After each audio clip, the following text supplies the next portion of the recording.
ఆధునిక మానవుడు అనేక విధములైన సాంకేతిక, వైజ్ఞానిక, మనోవైజ్ఞానిక, విద్య, వైద్య, భౌగోళిక, అంతరిక్ష రంగములలో గొప్ప అభివృద్ధిని సాధించాడు.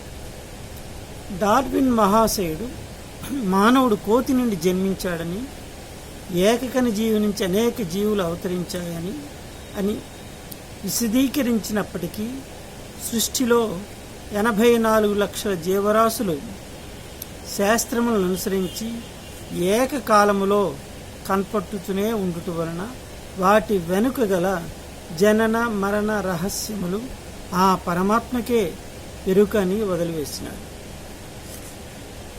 ప్రాచీన కాలములో కాలమును గణించుటకు మరియు జీవన గమనము విధానము ఏర్పాటు చేసుకొనుటకు అప్పటి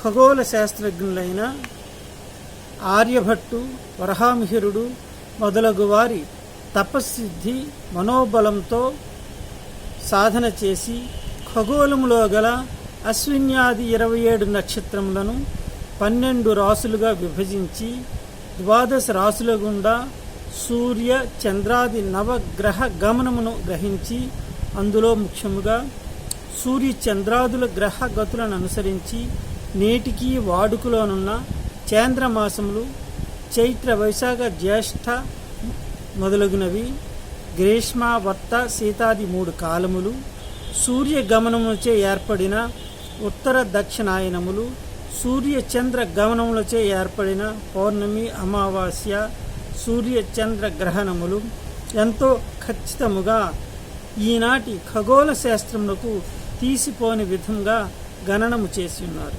కనుకనే ఈ శాస్త్రమునే జ్యోతిర్వేదము లేక జ్యోతిష విజ్ఞానమని వివరించి 4 విభాగములుగా చేశారు.